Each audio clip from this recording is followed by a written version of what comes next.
Today, I heard someone screaming from my patio, and I don't just mean screaming, I mean like, and I'm like, because I live in downtown Denver, and there are, if you live in downtown Denver, a lot of people who don't have homes here. And I thought it was one of them.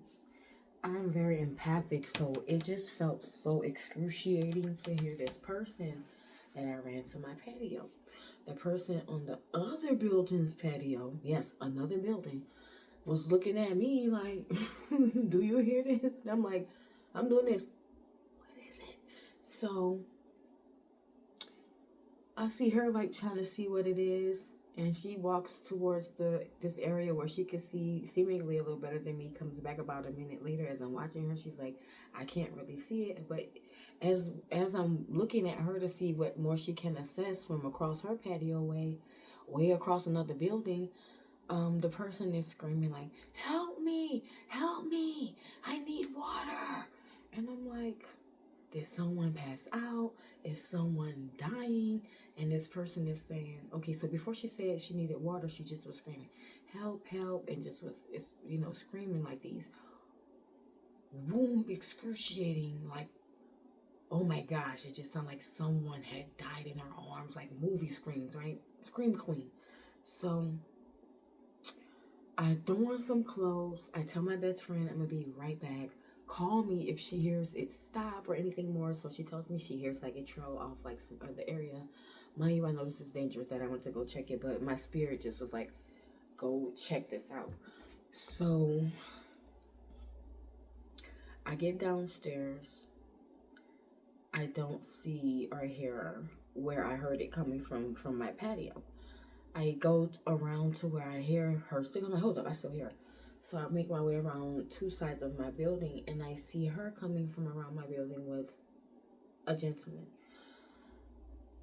They're walking like really fast, and I'm looking at them because I'm like, surely this is her voice that I was recognizing, but she's no longer irate and screaming. So I'm like, do I approach? Do I not? So she's walking past me, and I gently reach my hand out as if to like kind of gently stop someone. And she stopped, and I was like, is everything okay? I was on my patio and I heard you screaming, and I just wanted to make sure I came down to check on you. I heard you saying you needed water, and I had this is so crazy. Look at my incense just there while I was talking to you. I had heard her saying that she needed water, and I've never seen that before. And she said that I saw it on my peripheral. So I was like, what the fuck is that bouncing?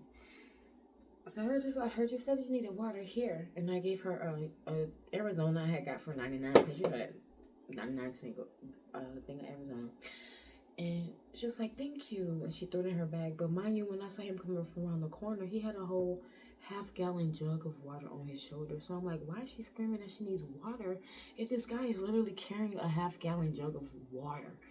So as I'm stopped her and I give her the drink, he keeps going. And she's like, you need to slow down. And he's like, you need to catch up. I was like, you need to have more patience. Like to him. And he looked at me like in the way as if he wanted to say like, who the fuck are you, lady? Whatever. But he didn't. He just went around the corner from where I had came from to look for him in the first place. And my point for getting to this is be careful and safe out there, ladies. This is a trigger warning for every soul watching this video. This woman told me, she said, yeah. No, so I said, this was funny. I ain't gonna lie, I almost busted out laughing because I'm silly as fuck, but I gotta be serious. So she was like, I was like, you need to have more patience. And she was like, because he was like, I'll say a good 10 paces ahead. And she was like, yeah, you need to have more patience with me. And I was like, oh my God. So after that, I saw someone else come toward us who from the other building was coming to check on her too. But as that person has come toward her, she's telling me, yeah, this is so sad, y'all. This is why I had to come on because I needed to tell y'all, stay vigilant with your wounds out there. There is a war and an attack on wounds, and it's always been there. That's why these laws are being placed. That's why so much is happening right now that I'm not gonna get into right now. But my point is, she said, I gave my life to the Lord 2 years ago. This is her words of it. I gave my life to the Lord 2 years ago. So she had been celibate. And she said she ended up having sex with him. And this motherfucker gave me AIDS. That's what she said. I ended up giving my life to the Lord 2 years ago. And she ended up having sex with him sometime recent.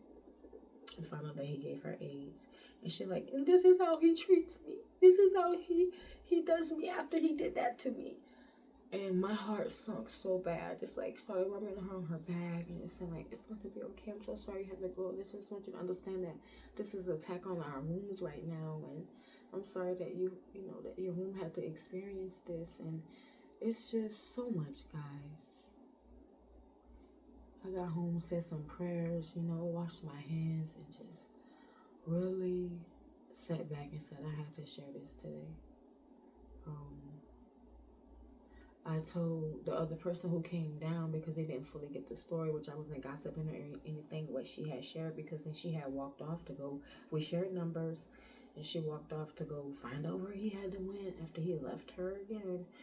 And the person was like, man, like, pathetic, you know, like another one does something dumb again, you know. But I'm just like, I want to also say, like, get checked, y'all. Like, I know it's not easy to look at a fine motherfucker and be like, let's go to the thing for we drop our pants, but you have to stay on top of your health. You have to stay on top of consent. You have to stay on top of if this is lust, you know, and how honest is this person willing to be with you? How honest are they with the people who are around them? You know, what is their relationship with their creator, with God? Like how you have a relationship with God. You know, that's very important. That's how you find out if you're equally yoked. You know, you could be loving God and this person is an atheist. They don't believe that any God exists. They just here floating around. And I'm not saying that that's an atheist's belief, because I know that there are many different forms of, I'm going to just say atheism. But, yeah. So, with that, I'm going to leave that there. I just want y'all to stay vigilant, to stay intuitive. Your womb, it tells you so much. It's told me when not to have sex with some of those fellas at times, and I'm not being strange, but like, come on, we're adults. At times, when to wear a condom, when not to suck it, all kind of stuff.